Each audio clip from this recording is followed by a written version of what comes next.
Mga apostol ng Panginoong Hesukristo. Siya din ay kinikilala ng buong simbahan bilang unang Santo Papa.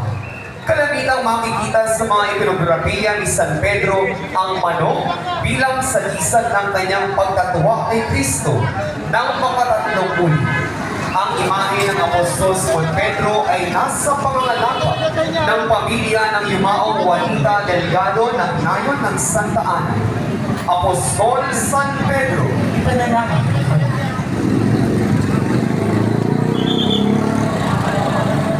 Apostol San Andres. Si San Andres ay kapatid ni San Pedro. Habang sila ay nangingisda sa lawa ng Galilea, sila ay tinawag ni Kristo upang maging mamamalakaya ng mga tao. Kinikilala din si San Andres bilang tagapagtatag ng simbahang Katolikong Byzantino. Nagkamit ni San Andres ang kanyang pagkamartir nang siya ay pako sa krus na hugis-egis na naging simbolo din ni San Andres. Ang imahe ni Apostol San Andres ay nasa pangalaga ni kapatid Gilbert at Lea Dayao ng nayon ng Balubay. Apostol San Andres. Ipanalangin mo kami.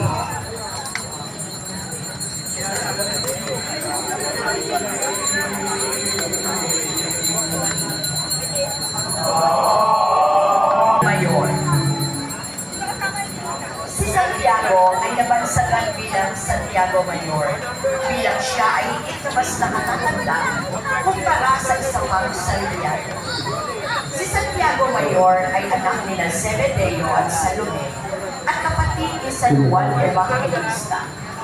Si Santiago Mayor ang unang nagkaroon ng pagkamartir sa lahat ng mga apostol sa pamamagitan ng pagtutugtog sa kanya. Ang imahe ni Apostol Santiago el Mayor ay nasa pangangalaga ng pamilya ng yumaong Reverendo Padre John Paul Babata ang pamilya at ang nayon ng Kristo. Apostol Santiago el Mayor, Ipanalangin mo kami.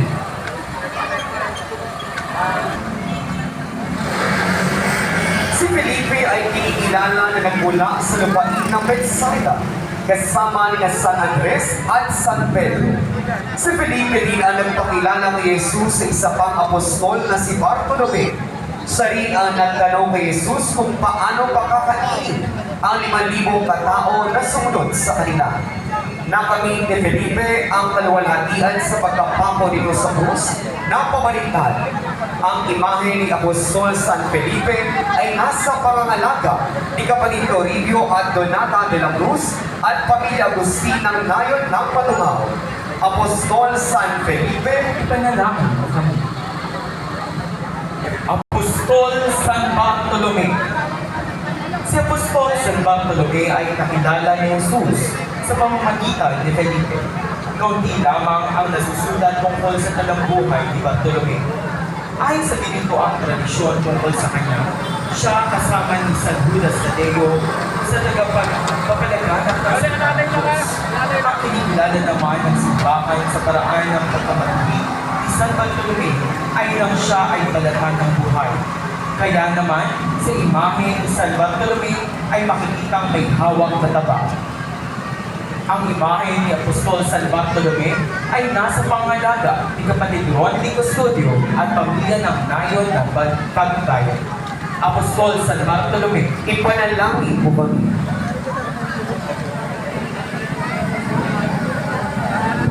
Apostol San Tomas.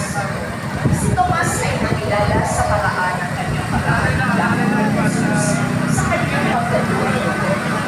Iwinikan niya lahat ng kanyang ilusot ang kanyang dalhin sa butas ng pako na bumukas sa kamay ni Jesus ay hindi siya maniniwala. Sa paraan din iyon, ipinakita ni Jesus ang kanyang kamay na pinagyalusan ng pako. Sa paraan ito ay naniwala si Tomas na si Jesus ay tunay na muling nabuhay. Ang imahe ni Apostol Santo Tomas ay nasa pangangalaga ni Reverendo Padre Michael Antonio at pamilya ng nayon ng Apostol Santo Tomas. Ipanalangin mo kami. Apostol San Mateo Evangelista. Si San Mateo ay nakilala bilang maniningil ng buwis sa noong panahong yaon ay isang inaaywang trabaho. Gayunpaman, winika sa kanya ni Jesus na siya ay sumunod sa kanya. Sumunod nga si Mateo kay Jesus at siya ay naging isa sa apat na manunulat ng mabuting balita o ebanghelyo. Ang simbolong kaugnay ng San Mateo ay isang tao o anghel. Bilang ang ebanghelyo na nasa kanyang nasulat ay sinimulan niya sa talaangkanan ni Jesus. Ang imahe ni Apostol San Mateo Evangelista ay nasa pangangalaga ni kapatid Robert Sani David at pamilya ng nayon ng Baluban. Apostol San Mateo, Ipanalangin mo kami. Apostol Santiago el Menor. Ang katagang Menor ay isang pagtuturi upang maiba si Santiago Apostol el Menor kay Santiago Apostol el Mayor. Ang Menor ay nangangahulugang ang nakababata. Isang naguriri sa kanya ay ang pagiging kapatid ni Jesus. Marahil dahil sa mga akdang na banggit sa kasulatan na ang kanyang ina ay Maria Reina na siyang pinaniniwalaan na si Maria, asawa ni Yohas. Ang imahe ni Apostol Santiago el Menor ay nasa pamalaga ni kapatid Carol Cardinosa at pamilya ng nayon ng May Santol. Apostol Santiago el Menor, ipanalangin mo kami.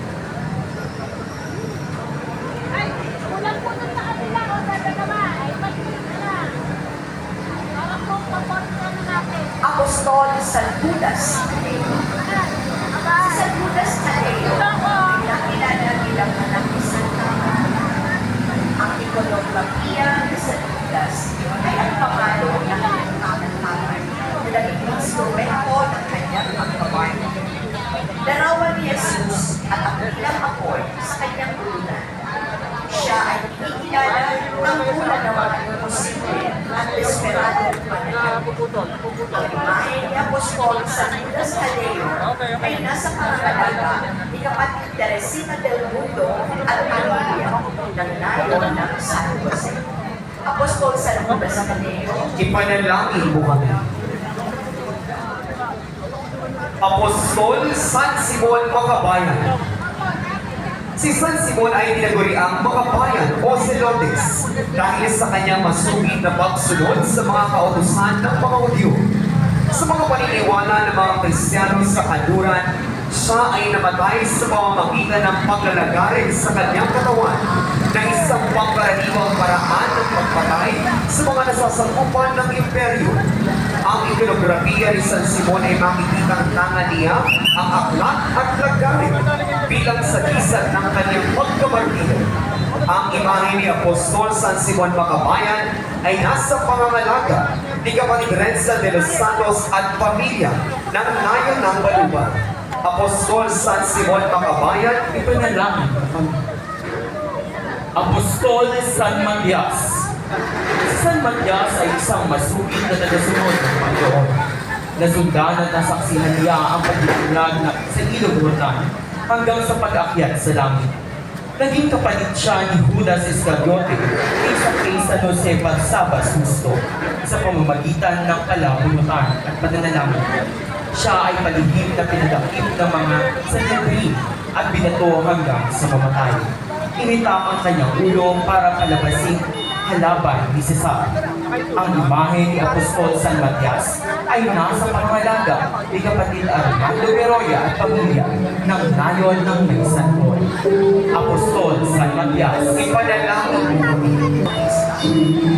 ang tagpo ng pagkabautismo kay Jesus ay ang panimula ng pagkakita ni Jesus. Sa panahon narito ang aking anak, ang lubos kong pinalugan. Si San Juan din nagpakilala kay Jesus bilang kordero ng Diyos. Ang imahe ng pagpipigyan kay Jesus ni San Juan Bautista ay nasa pangangalaga ng bahay lalakinan nila San Juan Bautista at San Juan Evangelista ng nayon ng Baluban. San Juan Bautista ang precursor. Ipanalangin mo kami. Ang pagtuksong ng Diablo kay Jesus. Pinagtubayan ng banal na Espiritu sa Jesus sa ilang na siya ay tuksuhin ng Diablo. Sumagot si Jesus sa kanya at sinasabi, nasusulat, hindi lamang sa tinapay na bubuhay ang tao, kundi sa bawat salitang namumutawi sa bibig ng Diyos. Nang magkagayon, sinabi niya, lumayo ka sa kanas, sapagkat nasusulat, sambahin mo ang Panginoon mong Diyos, at siya lamang ang iyong paglingkuran. Ang imahe ng ang pagtukso ng Diablo kay Jesus ay nasa pangangalaga ni kapatid Myron Leonard Hernandez Lunod at pamilya Hernandez ng nayon ng San Jose. Nuestro Padre Jesus Tentado, Maawa ka sa amin. Ang unang himala ni Jesus sa kasalan sa Cana. Noong mga panahon niyon, may kasalan sa Cana, Galilea, at imbitado dito si Jesus, ang kanyang ina at mga inang alagad ni Kristo. Sa puntong nagkakasayahan ang lahat, naubos ang alak sa inihanda para sa mga bisita. Kung kaya't pinakiusapan ni Maria ang kanyang anak at inilahad ang kaganapan sa kasal. Gayunpaman, sumagot si Jesus, Nagina, hindi pa ito ang aking panahon. Sa kabila nito, pinagpatuloy ni Maria ang kanyang pakiusap sa kanyang anak at iwinika ang mga nagpaglingkod na, gawin ninyo ang anumang sabihin niya. Ginawa nga ni Jesus ang pakipag-usap nito sa kanyang ina. Ito ang unang himala ni Kristo. Ito rin ang huling mga kataga at binitawan ng mahal na Birhen na nasusulat sa Biblia. Nasundan natin si Jesus at gawin ang anumang kaya na sabihin. Ang imahe ng unang himala ni Jesus sa kasalan sa Cana ay nasa pangalaga ni kapatid Joel Padilla at pamilya ng nayon ng Bagong Bayan. Nabanggit pa pangalan kung sino siya. Ngunit ayon sa tradisyon, siya'y nagngangalang Fatima. Gayong nanggaling sa isang ama. Ang mga Samaritano ay tinuturing na iba sa mga Hudyo. Gayunpaman, si Jesus ay ingat at ipinangaral sa mga Samaritano ang pangako ng kaligtasan. Ito ay ang pagbubukas ng pintuan ng kaligtasan para sa mga hindi-Hudyo. Ang imahe ng Samaritana ay nasa pangangalaga ni Maria ng pamilya ng Yumao Hermolena Rodriguez ng nayon ng Santa Ines. La Penitente, ang pagsisisi ni Maria Magdalena. Sa bahay ni Simon Pariseo naganap ang pagpunas at pagdating ni Maria Magdalena sa mga paa ni Jesus, tanda ng kanyang pagsisisi sa kanyang mga kasalanan. 7 demonyo ang pinaalis ni Jesus mula sa kanyang katawan. Taliwas sa alam ng karamihan, walang nabanggit sa banal na kasulatan na siya ay isang babae ng alin. Matapos nito, siya ay sumunod sa Panginoong Jesus at naging saksi sa kasaysayan ng pagliligtas. Ang imahe ng ang pagsisisi ni Maria Magdalena ay nasa pangangalaga ng pamilya Dumondon ng nayon ng San Nicolas.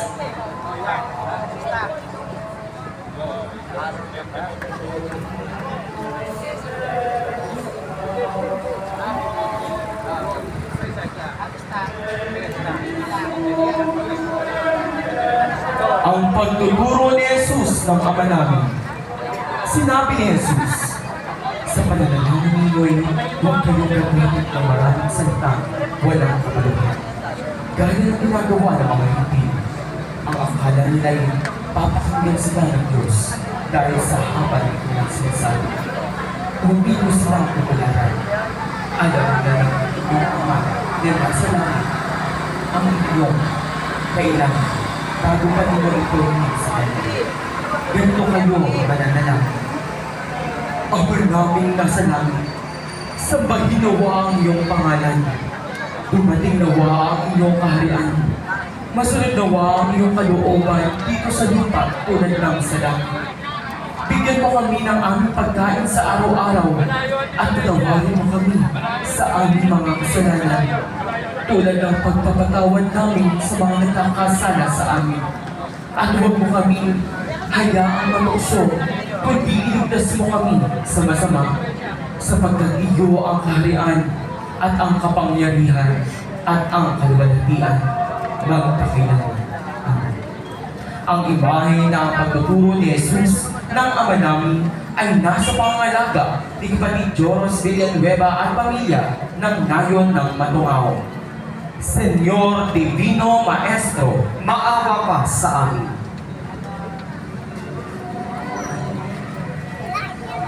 La Transfiguration, ang pagbabagong anyo ni Jesus sa bundok ng Tabor.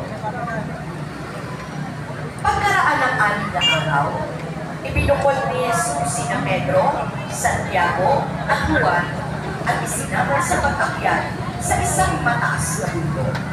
Nagbagong anyo si Jesus sa araw nila. Nagtingin sa kanilang ang kanyang gabi. Kaya hindi kaya buhay naman sa gabi.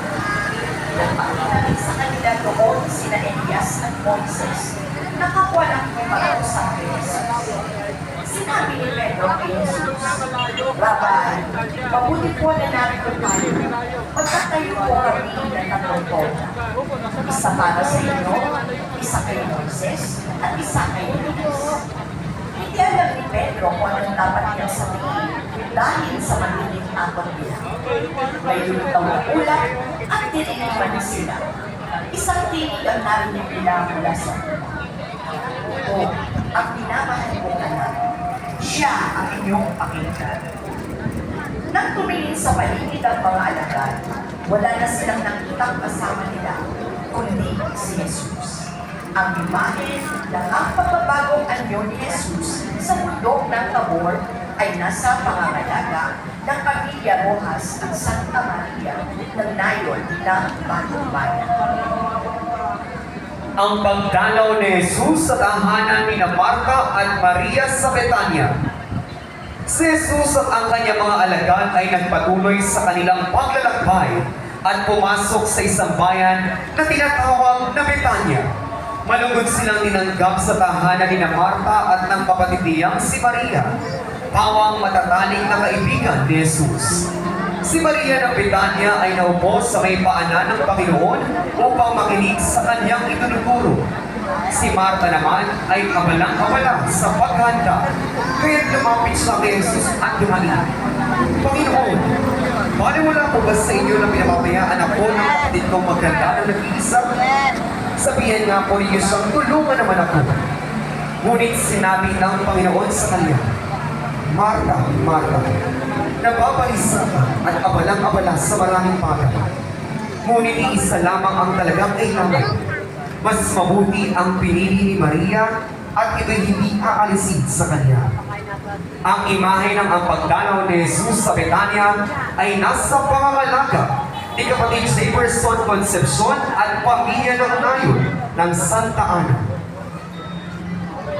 bago po natin ipagpatuloy ang ating prosesyon, paunawa po sa lahat po ng nangilaw, nung ba rin po ang ating mga sonero. Maraming salamat po. Si Jesus ang mabuting pastor. Noon, sinabi ni Jesus ang talinghagang ito, ako ang mabuting pastor.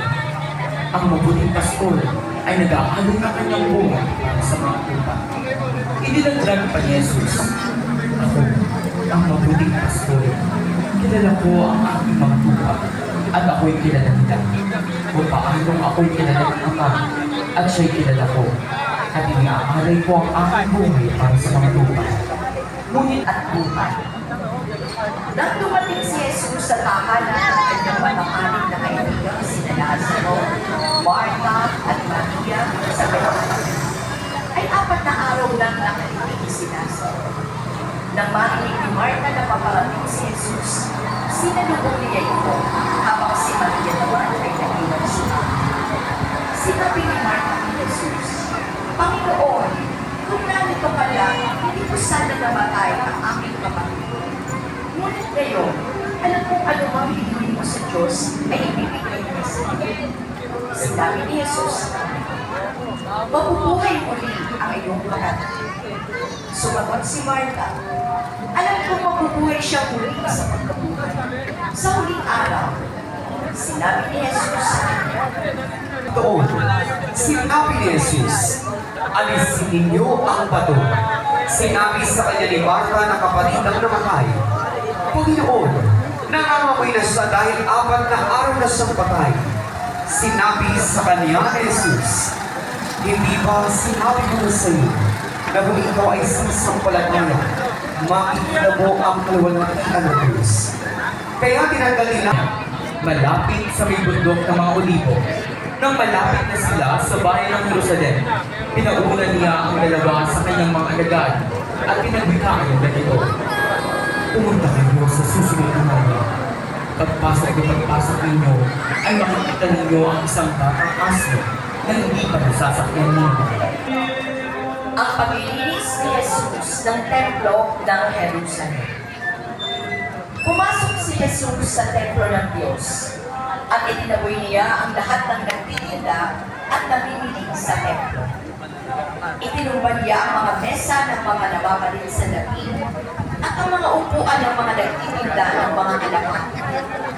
Sinabi niya sa kanila, "Nasusulat, ang aking bahay ay tatawaging bahay dalangin. Ngunit ginawa ninyong yungib ng mga tulisan." Jerusalem, umiyak siya at sinabi, "Kung nauunawaan mo lang sana ang mga bagay na nagdudulot ng kapayapaan, pero itinago na ang mga iyon mula sa iyong paningin. Pagbabayaran ng Jerusalem ang kanyang pagsuway." Inihula ni Jesus ang mga kaaway. Ni Jesus na ipaalam sa kanyang ina ang mga kaganapan sa kanyang haharaping paghihirap. Ngunit naging Maria ang pagdaraanan nito ni Jesus. Kaya naman simula dito, susundan ni Maria ang kanyang anak hanggang sa Kalbaryo. Ang imahe ng pagpapaalam ay nasa pangalaga ni pamilya ng Yumaong Roberto at Dr. Alejandro Navarro ng Bayon ng Santa Ines.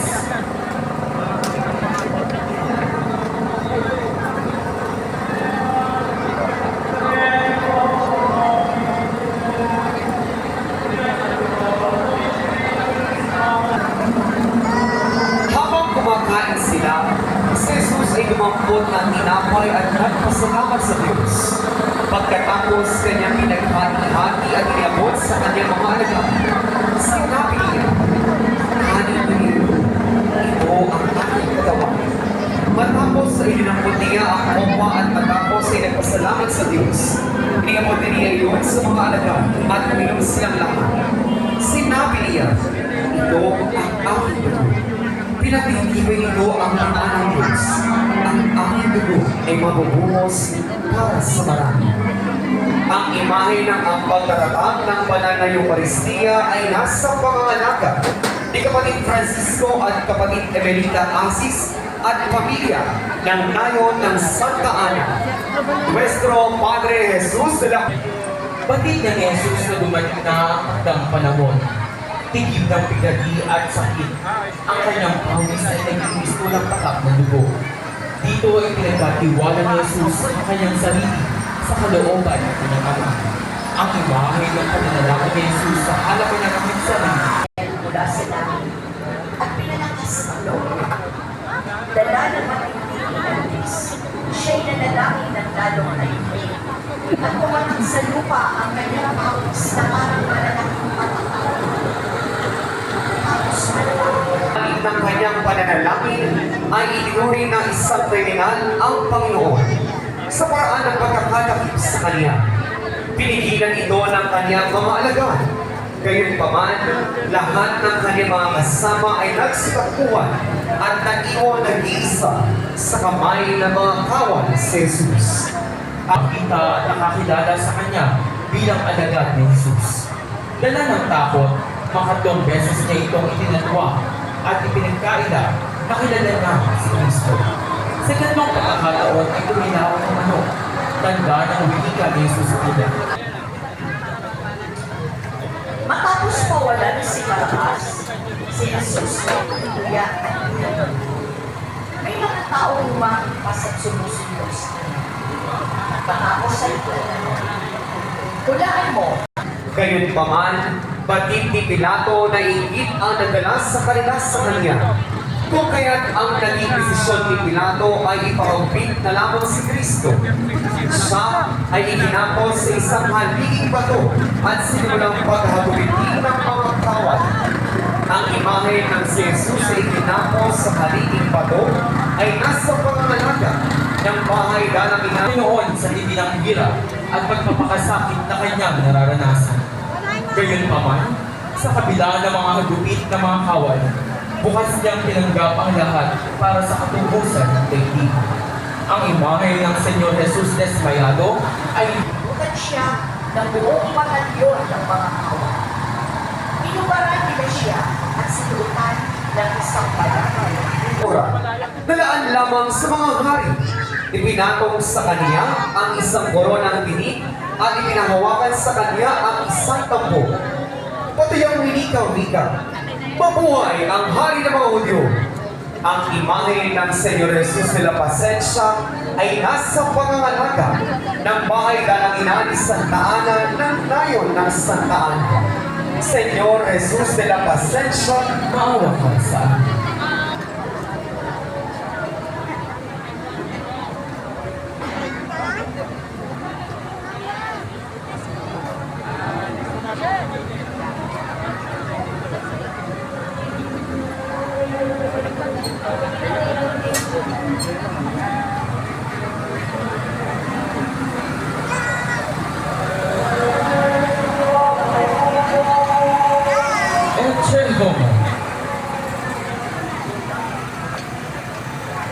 Matapos ang paghagupit kay Jesus, dinala siyang muli kay Pilato at laking gulat at pagkaawa niyang tinignan ng Panginoon. Guli-guli ang katawan sa gupit. Gayon nais ni Pilato na iligtas si Jesus. Nauna pa din ang personal na ambisyon ni Pilato at ang banta sa kanyang kapangyarihan, ang kanyang karuwagan. Kung kaya't muli niyang iniharap si Jesus sa mga tao. Eche homo, narito ang tao. Ang imahe ng Eche homo ay nasa pangalaga ng pamilya Banzonan.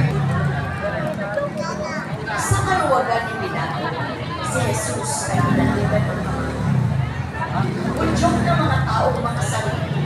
Pati ni Pilato na initan ng udyok sa mga ito upang ipapatay si Jesus.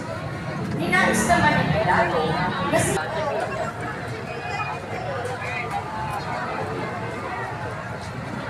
Nang matapos ang pagbasa ng hatol kay Jesus, iniatag na ang krus na sa lupa'y humihilahod. Krus na yaoy mabigat, lumulubog sa balikat at lalo pang nakaragdag ang salak ng lahat ng tao. Ang imahe ng pag-aatang ng krus kay Jesus ay nasa krus. Patungo sa kanyang kamatayan, tinanggap ni Jesus ang kanyang krus. Niyakap niya ang bigat ng krus, ang instrumento ng kanyang kamatayan, niyakap at tinanggap. Halos kabuuan ng Panginoon ang pagtanggap na ito sa sobrang bigat ng krus at sa nangihinan niyang kadamnan, dulot ng higupit. Ang imahe ng pagtanggap ng sa krus ay nasa pangalaga ng pamilya Jimenez at Ventura ng nayon ng Santa Ana.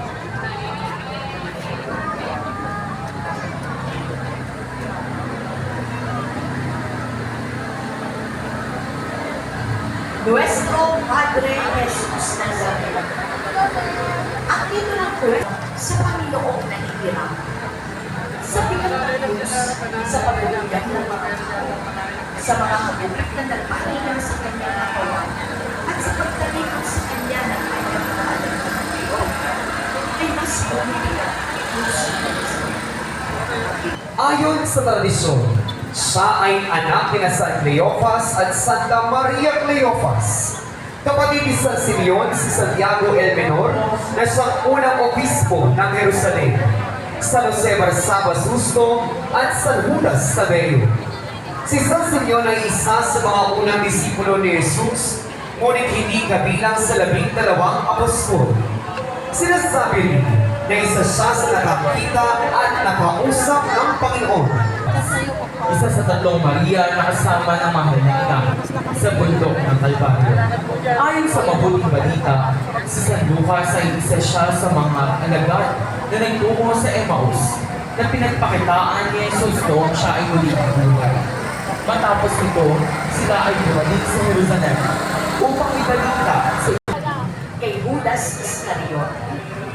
Sa pagkakataon iyon sa pamumunan ng San Pedro, pinagpilian sina San Matias at si San Jose sa mas gusto.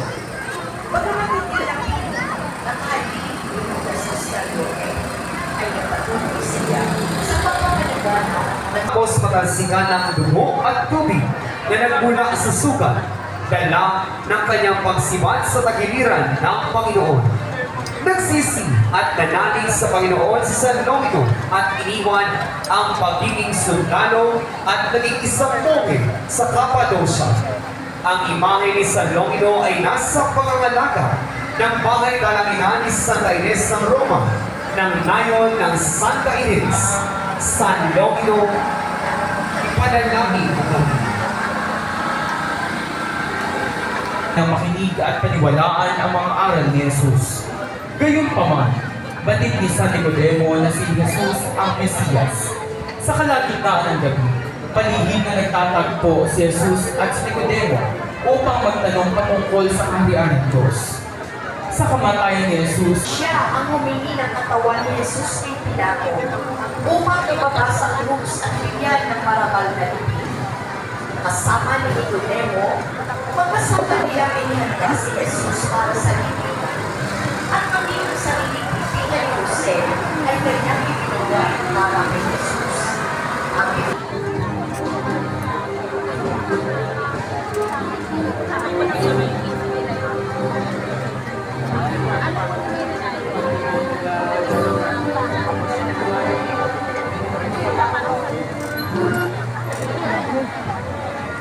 Yung mga pampublikong ministeryo, ayon sa Pilipos, habang ito'y nagbabayad-bayad. Kung kaya't kalimitan sa kanyang ibilografiya ay siya ay bihawak na sa labi o mamahaling bagay na kanyang handang ipagpalit upang gustusan ang mga gawain at isyon ni Cristo. Ang imahe ni Santa Susana ay nasa pangangalata ni Kapatid Marvin Garcia ng nayon ng Mexico. Santa Susana.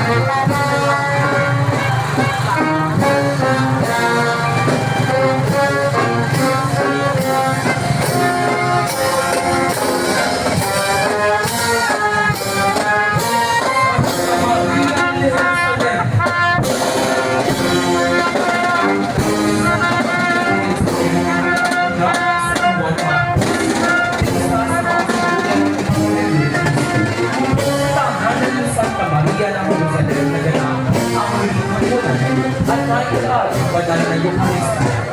Nakilala din ang tahanan ito bilang ang Cenaculo dahil marami sa mga mamahalagang yugto sa buhay ni Cristo ay naganap dito at gayon din sa tahanan ito gumanaw ang Espiritu Santo. Ang imahe ni Santa Maria de Jerusalem ay nasa pangalaga ng yumaong Popoy Carpio ng nayon ng Santa Ana. Santa Maria de Jerusalem, Ipanalangin mo kami. Ang matapos ito'y sinuportahan na ang mga misyon at pangangarap ni Cristo. Siya rin ay pinilala bilang isa sa Sa mga salitang pera at ikot na nangangahulugang tunay na larawan. Siya ay kilala rin sa pangalan Serapia. Tinatalaw sa kasaysayan ng kaligtasan na sa birang ni Veronica de Luna sa duwang mukha ng Panginoon ay mahimalang naiwan ang imahe ni Jesus. Ang imahe ni Santa Veronica Cristo.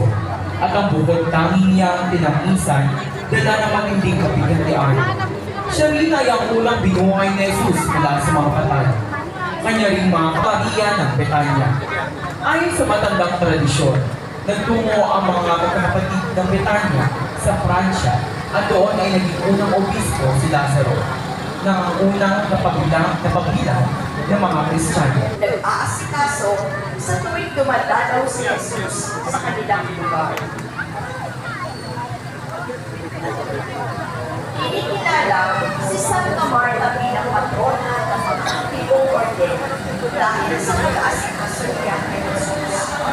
Ayon sa banal na tradisyon, siya ay kasama ni Maria ay nakilala sa dalawang tagpo na nagbigay sa kanya ng ibang perspektibo.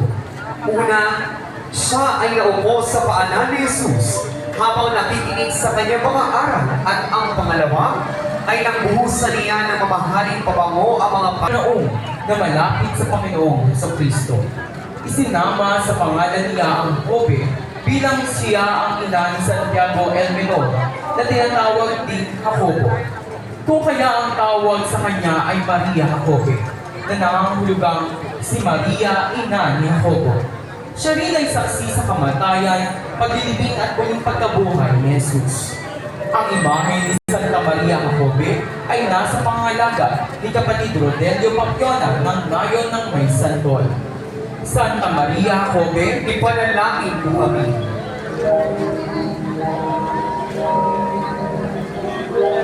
Maria Glorious. Si Santa Maria Glorious ay nakilala ng kasama ni Santa Maria Magdalena na kanilang sa Ang naging mga anak sina San Juan Evangelista at Santiago el Mayor. Siya ay isa sa tatlong Maria na kasama ng mahal na Birheng Maria hanggang sa kamatayan ng Panginoong Jesucristo.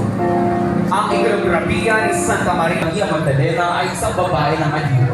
Siya ay namuhay kasama ng mga hintil, kaya naman nang sila'y magkita ni Jesus, 7 demonyo ang pinalayas ni Jesus mula sa kanyang katawan.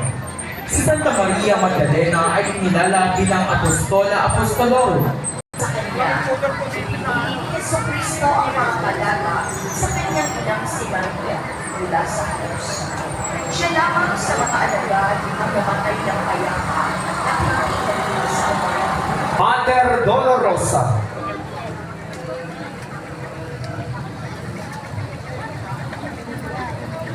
Ang Birheng Naghihinagbis o Mater Dolorosa ay isa sa mga imahe ng mahal na Birheng Maria na nagpapakita ng matinding pagdadalangin.